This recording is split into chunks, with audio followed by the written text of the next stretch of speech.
Just this week,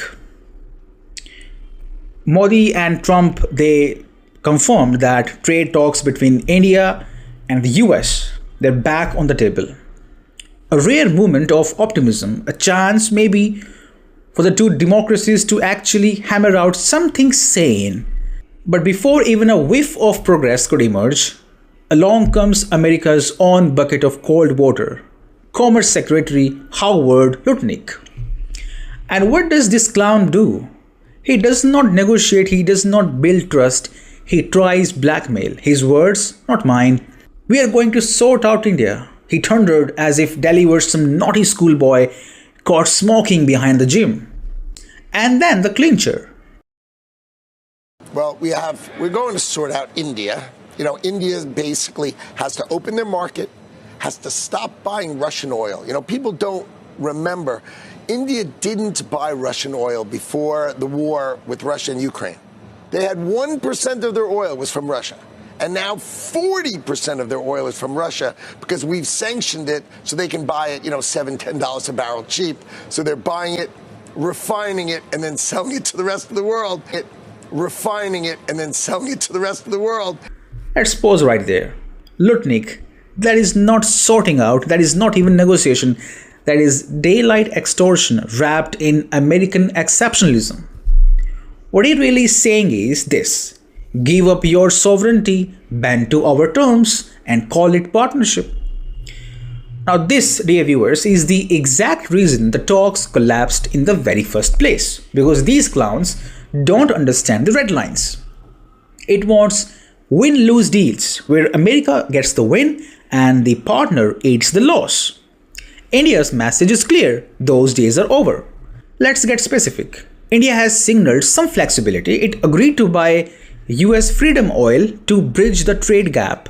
That was not surrender. India's oil demand is massive. It can import some US oil while keeping Russian imports intact. US oil would be imported at cost of Middle Eastern oil.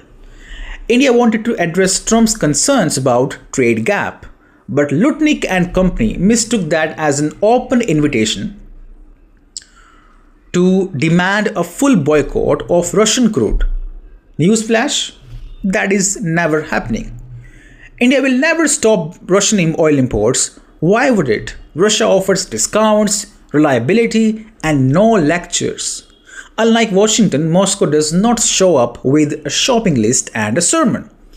Let's be clear, India will also never hand over its farm sector to American corporations. That is not just economics, that is survival. India's farmers are not bargaining chips. They are a political earthquake waiting to happen if sold out to US.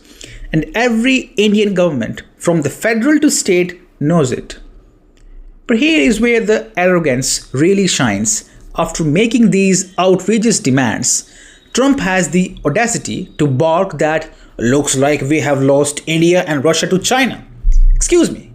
You did not lose India, you pushed it away. You mocked its sovereignty, you ignored its red lines, and now you cry foul when Delhi refuses to kneel.